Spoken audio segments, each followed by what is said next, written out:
किसानों के जीवन में एक बड़ा बदलाव आए, कई उस सीरीज में फैसले लिए गए। उसी सीरीज में आज एक नया कार्यक्रम अप्रूव हुआ है, प्रधानमंत्री धन धान्य कृषि योजना।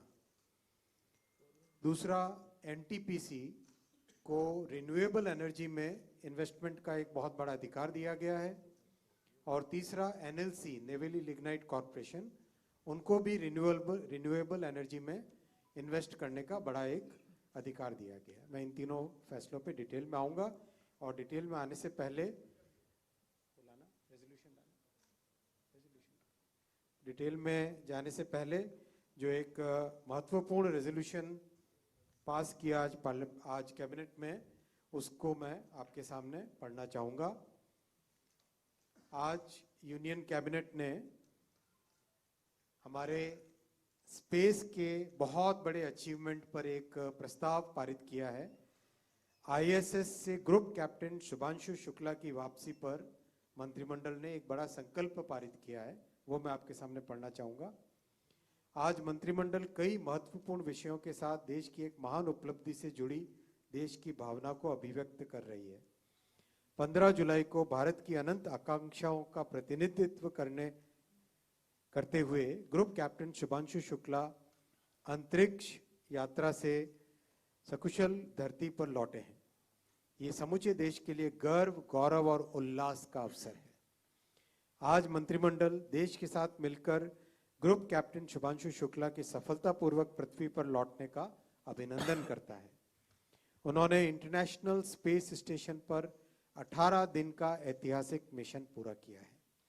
ये मिशन 25 जून 2025 को लॉन्च हुआ था, जिसमें group captain Shubhanshu Shukla mission pilot के रूप में शामिल हुए थे। इस मिशन के जरिए पहली बार कोई भारतीय अंतरिक्ष यात्री इंटरनेशनल स्पेस स्टेशन पर गया। ये भारत के स्पेस प्रोग्राम का एक नया अध्याय है। ये अंतरिक्ष में भारत की एक बड़ी उड़ान है एवं हमारे स्पेस प्रोग्राम के भविष्य की स्वर्णिम झलक देता है। मंत्रिमंडल इस ऐतिहासिक उपलब्धि के लिए इसरो के साथ वैज्ञानिकों और इंजीनियरों की पूरी टीम को हार्दिक बधाई देता है। उनकी निष्ठा, तपस्या और परिश्रम ने इस सपने को साकार किया है। इंटरनेशनल स्पेस स्टेशन पर रहते हुए ग्रुप कैप्टन शुक्ला ने एक्सियम 4 क्रू और एक्सपीडिशन 73 के सदस्यों के साथ मिलकर अनेक प्रयोग किए। ये इंटरनेशनल स्पेस कोऑपरेशन में भारत की बढ़ती लीडरशिप भूमिका का प्रमाण है। उन्होंने माइक्रो ग्रेविटी से जुड़े कई प्रयोग किए। मसल रीजनरेशन, शैवाल, सूक्ष्म जीवों की ग्रोथ, अंतरिक्ष में फसलों की क्षमता से जुड़े वैज्ञानिक अनुसंधान इसमें शामिल थे।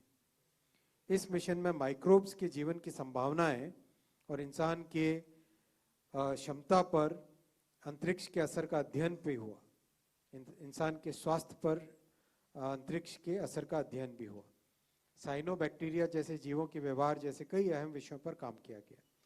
इन प्रयोगों से अंतरिक्ष में मानव जीवन को लेकर समझ और गहरी होगी।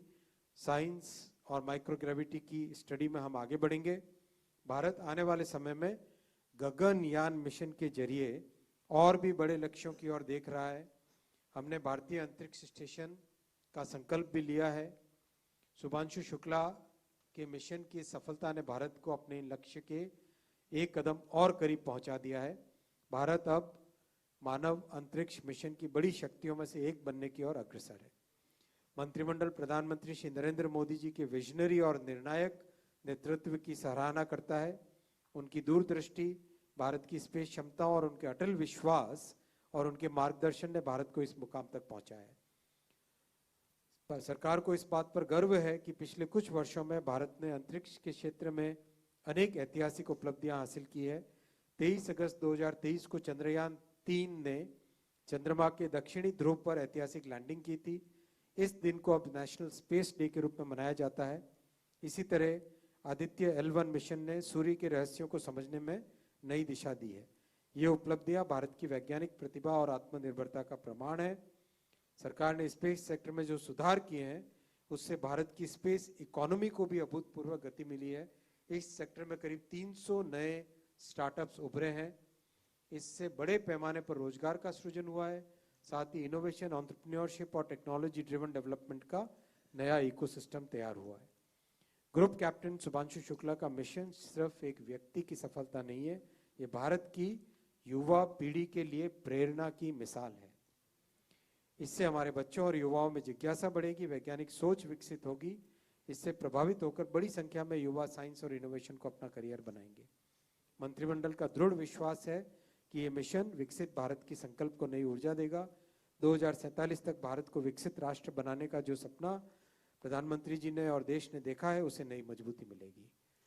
ये प्रस्ताव आज कैबिनेट में पारित हुआ है ग्रुप कैप्टन शुभांशु शुक्ला जी के सफल मिशन पर। मैं साथियों आता हूं कैबिनेट के दूसरे फैसलों पर। आप सब जानते हैं कि प्रधानमंत्री श्री नरेंद्र मोदी जी किसानों के जीवन में बड़ा एक परिवर्तन लाने के लिए दृढ़ संकल्पित हैं और एक के बाद एक ऐसे फैसले लिए गए हैं और उन फैसलों में बड़े इन्वेस्टमेंट्स भी रखे गए हैं जिससे कि किसानों के जीवन में एक बड़ा परिवर्तन आए।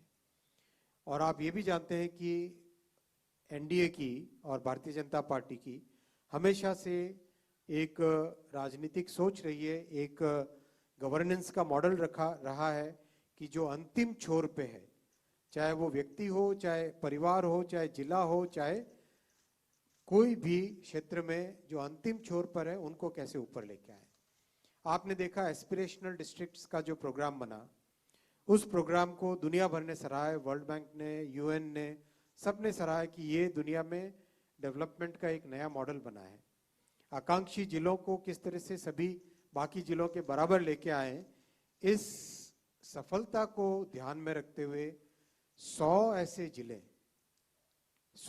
जिले देश भर में और हर राज्य से कम एक जिला, 100 ऐसे जिले जिसमें कृषि पर 3 पैमानों पर वो बाकी सब जिलों से पीछे हो, ऐसे 100 जिलों को चयनित करके उसमें एक फोकस्ड वे में 11 मंत्रालयों के 36 स्कीम्स, इन सब को कन्वर्ज करके एक इंटीग्रेटेड वे में कृषि का विकास करें।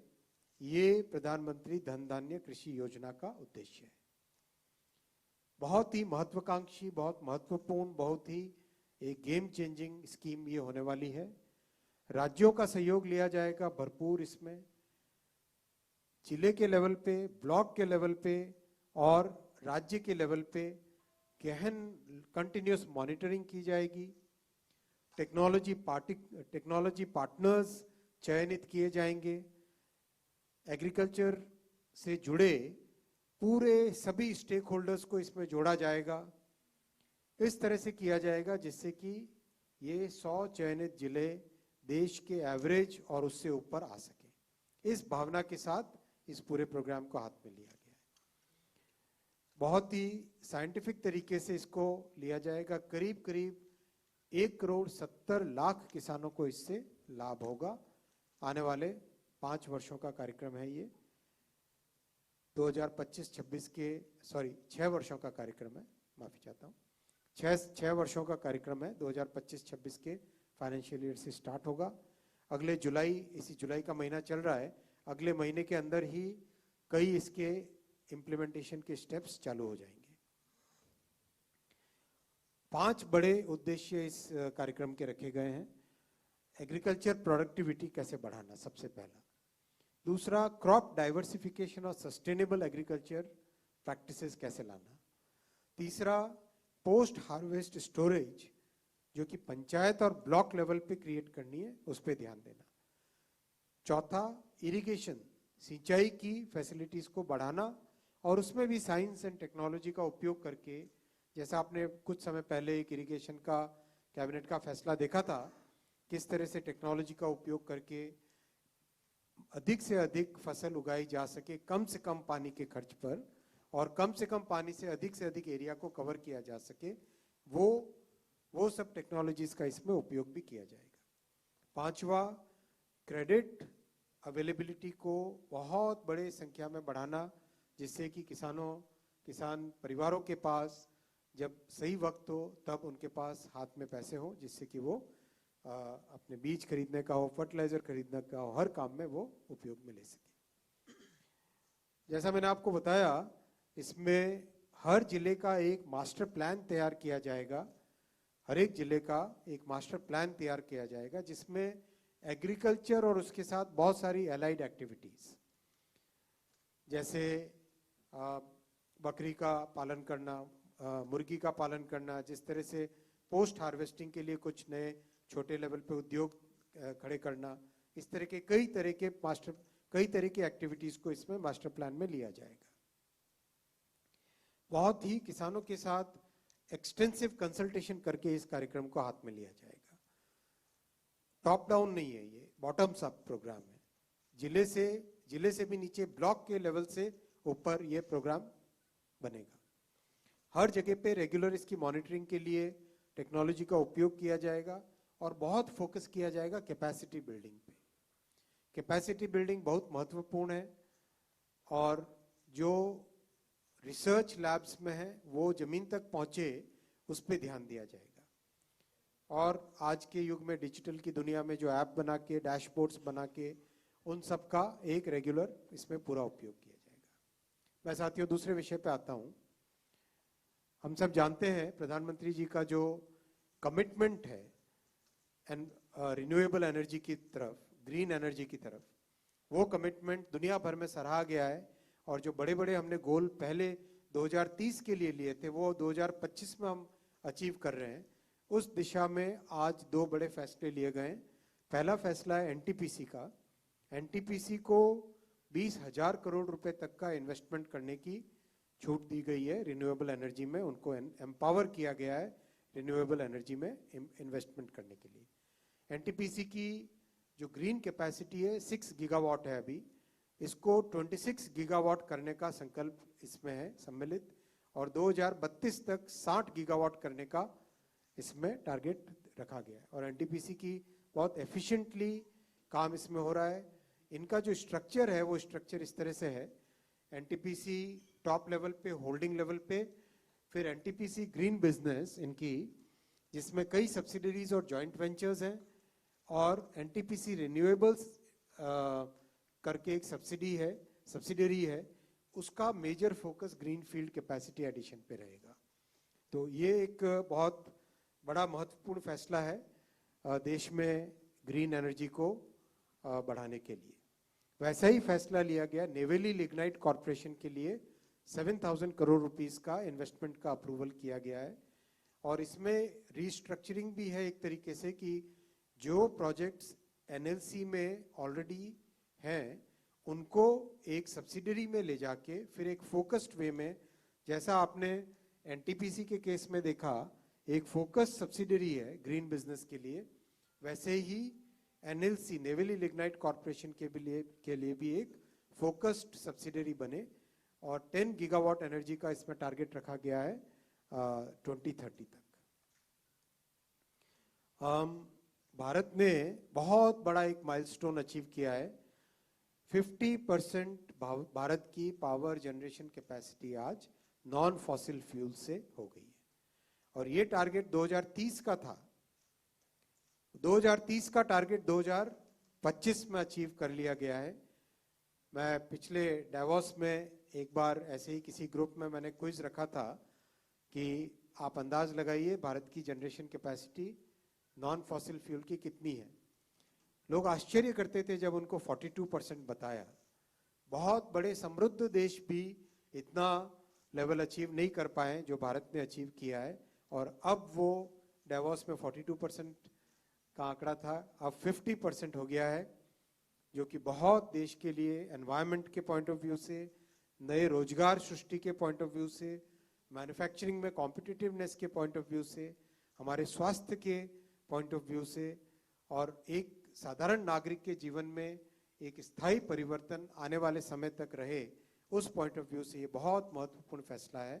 इस लैंडमार्क अचीवमेंट से संबंधित दोनों कैबिनेट के फैसले थे, इसलिए आपके सामने ये रखा।